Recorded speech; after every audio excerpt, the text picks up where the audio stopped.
Assalamu alaikum bachcho. Welcome to prep class. English lesson number 2. Class topic: use of words, picture recognition plus meanings.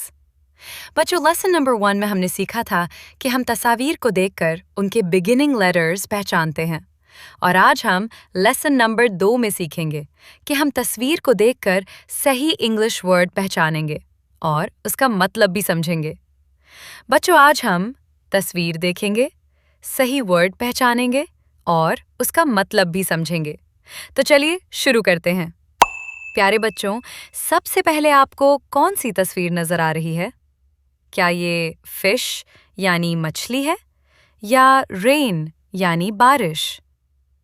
बच्चों चूंकि ये fish है तो इसका सही जवाब होगा फिश। फिश का मतलब होता है मछली। रेन का मतलब होता है बारिश। मछली पानी में रहती है और बारिश आसमान से बरसती है। अब हम अपनी अगली तस्वीर की तरफ चलते हैं। प्यारे बच्चों, आपको कौन सी तस्वीर नजर आ रही है? क्या ये हॉर्स यानी घोड़ा है या लायन यानी शेर? बच्चों चूंकि ये हॉर्स है तो इसका सही जवाब होगा हॉर्स। हॉर्स का मतलब होता है घोड़ा, लायन का मतलब होता है शेर। घोड़ा पालने वाला जानवर है जबकि शेर जंगल में रहता है। अब हम अगली तस्वीर की तरफ चलते हैं। प्यारे बच्चों, आपको कौन सी तस्वीर नजर आ रही है? क्या ये एप्पल यानी सेब है या पैर यानी नाशपाती? बच्चों चूंकि ये पैर है तो इसका सही जवाब होगा पैर। पैर का मतलब होता है नाशपाती। एप्पल का मतलब होता है सेब। नाशपाती लंबी होती है जबकि सेब गोल होता है। अब हम अगली तस्वीर की तरफ चलते हैं। प्यारे बच्चों, आपको कौन सी तस्वीर नजर आ रही है?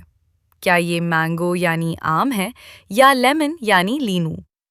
बच्चों चूंकि ये मैंगो है तो इसका सही जवाब होगा मैंगो। मैंगो का मतलब होता है आम, लेमन का मतलब होता है लीमू। आम मीठा होता है जबकि लीमू खट्टा होता है। अब हम अगली तस्वीर की तरफ चलते हैं। प्यारे बच्चों, आपको कौन सी तस्वीर नजर आ रही है? क्या ये बैग है या सोफा? बच्चों चूंकि ये बैग है तो इसका सही जवाब होगा बैग। बैग का मतलब होता है बैग। सोफा का मतलब होता है सूफा। बैग स्कूल ले जाते हैं जबकि सूफा घर में होता है। अब हम अगली तस्वीर की तरफ चलते हैं। प्यारे बच्चों, आपको कौन सी तस्वीर नजर आ रही है? क्या ये कैप यानी टोपी है या लीफ यानी पत्ता? बच्चों चूंकि ये लीफ है तो उसका सही जवाब होगा लीफ। लीफ का मतलब होता है पत्ता। कैप का मतलब होता है टोपी।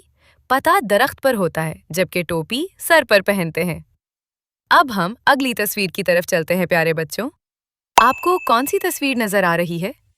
क्या ये ईयर यानी कान है या आई यानी आंख?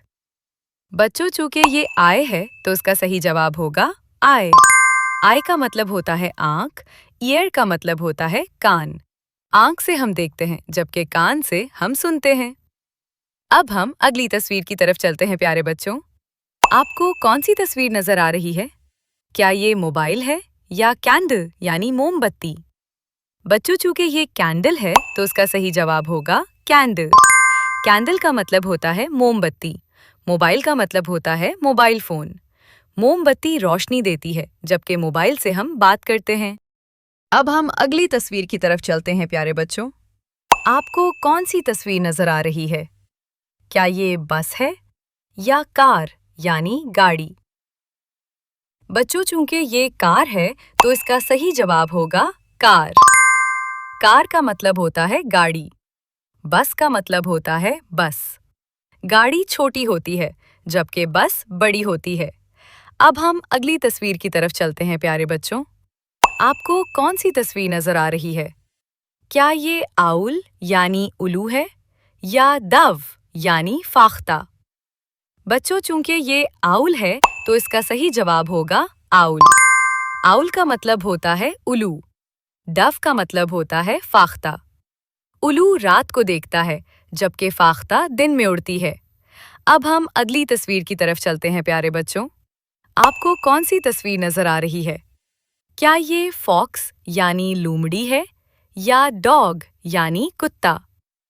बच्चों, चूंकि ये फॉक्स है तो इसका सही जवाब होगा फॉक्स। फॉक्स का मतलब होता है लूमड़ी। डॉग का मतलब होता है कुत्ता।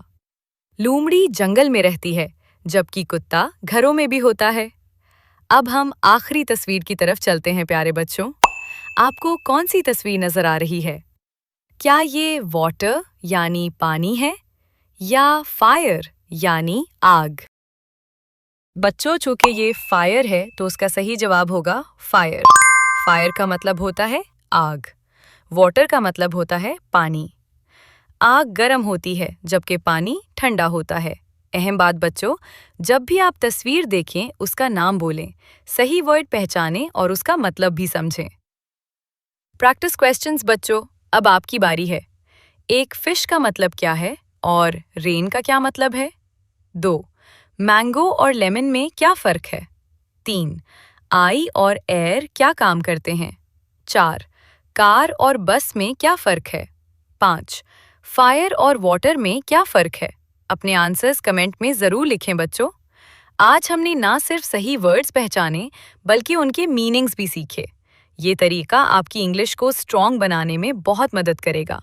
रोज़ाना प्रैक्टिस करें, चीज़ों के नाम और उनके मीनिंग्स याद करें और अपने घर वालों के साथ भी ये एक्टिविटी करें। अगर आपको ये लेसन पसंद आया हो तो लाइक करें, शेयर करें, कमेंट करें, सब्सक्राइब करें। मज़ीद लेसन्स के लिए कीप लर्निंग, कीप ग्रोइंग। अल्लाह हाफिज़ बच्चों, अगले लेसन में फिर मुलाकात होगी।